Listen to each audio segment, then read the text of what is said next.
What's up? I'm OBG for TastingSkills.com. Welcome back. Now, we're going to be covering part 4 of this 4-part series today. And if you haven't seen part 1, 2, or 3, I suggest that you go back just so you understand the order that I tasted all these beers. Out of the gate, we did 9 different cans, and now we're doing 9 different bottles for a total of 18 beers. And yes, like I previously said in number 3, I just can't count. I originally thought we had 22, but we have 18. So my apologies.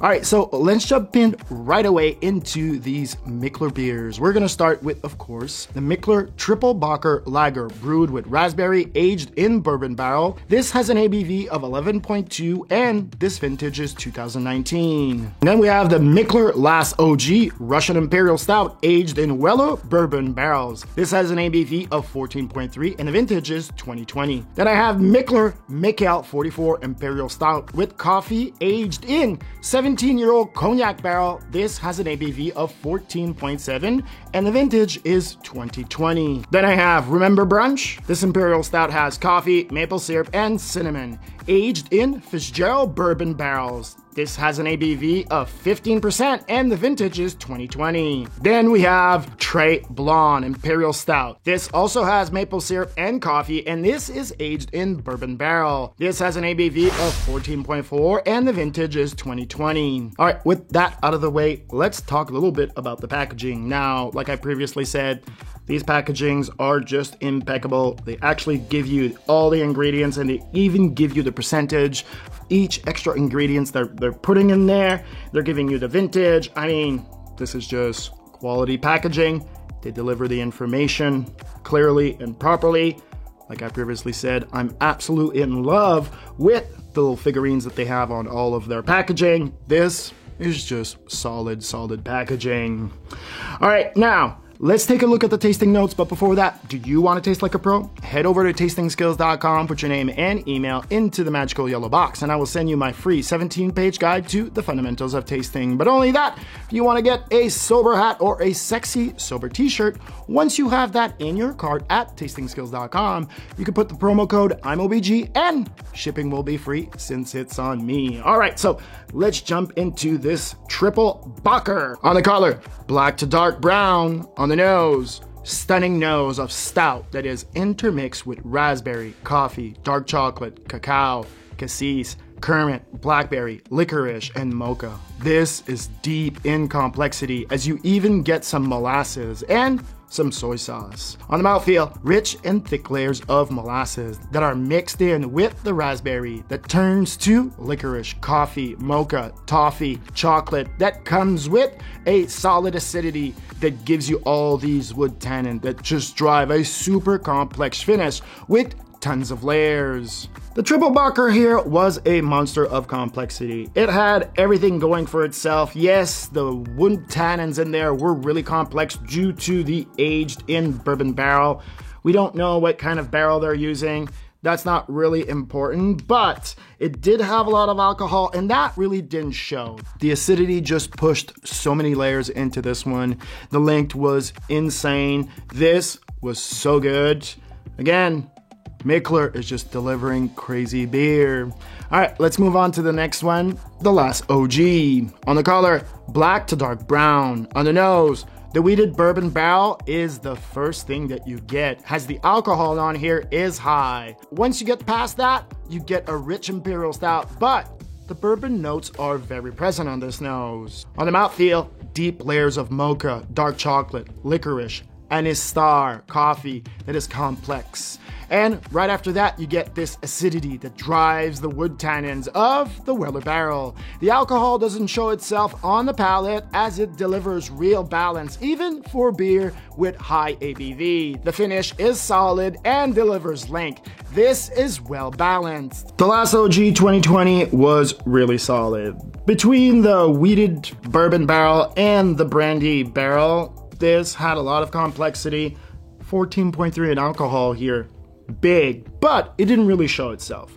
Again, the wood tannins on here just kept on driving. This was just so good. It does need more time in the bottle. That's my only concern. I'd say another 2-3 years at least. But again, So good. Mikkeller is insane.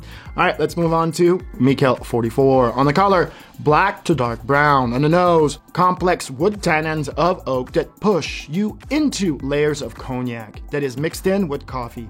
Yes, this is high in alcohol once again, and there is no getting away from classic cognac aromas that just seem to take over for now. On the mouthfeel, mocha rich, dark chocolate, coffee, maple, toffee, caramel, vanilla with a high alcohol that grabs the back of the palate. After the initial attack of the beer, then the layers of roasted dark coffee just linger on forever as the acidity just pushes this never-ending finish. Mikkel 44 is an instant classic here. It has a lot of alcohol. I mean, 14.7, just 4.4 more than the previous one, but the barrel on here, the cognac barrel, just pushes everything out of the way. This is super complex, but again, you need time. If you're gonna buy this, you have to lay it down. I'm thinking 5 years. I mean, this is 2020. This is gonna be really good in 2025. Other than that, the linked, just mind-blowing. The wood tannins, the brandy on here, they were so complex, and the link just kept on pushing all these layers. I'm a big cognac fan, or even bigger Armagnac fan, so I absolutely love this. All right, let's move on to Remember Brunch. On the color, black to dark brown, once again. On the nose, all mocha chocolate on this nose. Then you get layers upon layers of the cinnamon maple syrup that deliver bourbon barrel notes that are really delicate. Once you pass that, you get the classic notes of an imperial stout. On the mouthfeel, rich cinnamon layers of complex chocolate, almonds, toffee, caramel, maple syrup, vanilla, mocha, that is like a chocolate cake. The acidity is readily available as it drives solid mocha rich finish. If this doesn't remind you of brunch, well, my friend, you were pretty drunk at brunch, because this has 15 ABV. But this is the richest out of all of them at this point. And it's aged in Old Fitzgerald barrel, which is a classic whiskey. All that said, this was my favorite. This was so good, but again, this is 2020. This is gonna be amazing by 2025. So if you do buy this one, you need to lay it down.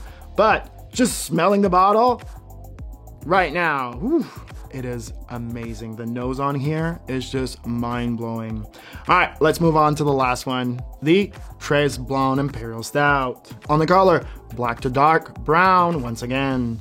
On the nose, this is dark and subtle as it gives you the classic nose of the stout. The maple syrup on here is equally present like the coffee notes, but this is all bourbon barrel wood notes.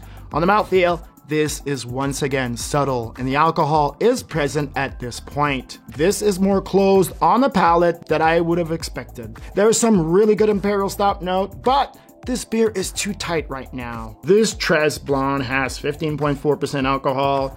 This has been aged in bourbon barrel. We don't know from what house. This is 2020. Once again, this is so tightly packed. It has so much in there, but it's gonna be 3 to 5 years before it starts showing itself. Like I previously said for all the other beers, these beers just need time in the bottle. And if you're gonna go buy one out of the gate and just drink it, you're gonna be impressed on some level, but you're not gonna really fulfill the full potential of this beer. All right, so let's do a quick recap out of all of them, just so you can see what you should buy, what you should pass on, or if you should collect any of these. And we're gonna start, of course, with the Mikkeller Triple Bocker 2019. Now, this is an absolute buy. This was really delicious. The link on here was impressive. This is a collector's item. Now, I would try to find this and maybe lay it down for a year or two and see how it actually evolves. This was so solid. Then we have the Last OG. If you're a fan of wheated bourbon and brandy, this is a go-to.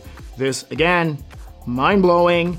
This is a collector. This is a buyer. It needs time in the bottle. Like I previously said for the Triple Bocker, it just needs time. So give it 2 years at least if you're gonna collect this. Then we have the Mikkel 44. This is an instant classic, a buy, a collector's item, needs 3 to 5 years minimum. So if you're gonna buy this, try to buy at least 3. Drink 1 out of the gate, lay down 2, drink another in 2 years, and then try really hard to hold on and wait at least till you're in 2025 before you have the last one. All right, then we have the Remember Brunch. 2020 was my favorite. This was packly tight, and this was the richest out of all of them. This was so complex, so many layers, but again, 3 to 5 years, buy 3, drink 1 in 2 years, drink 1 when you get to 2025. And finally, we have the Tres Blonde. This needs a minimum of 5 years. You need to buy, you need to collect, and you need to lay it down and forget about it. This beer was so tight, it was just pure insanity, and it's just gonna get better with time. All right, that's gonna do it for me. I'm OBG for TastingSkills.com. Please remember to smash that like button. Now go down there, press the subscribe button, and if you want to get the actual notice, click the bell. Otherwise, my friend, please remember, stay sober. Peace.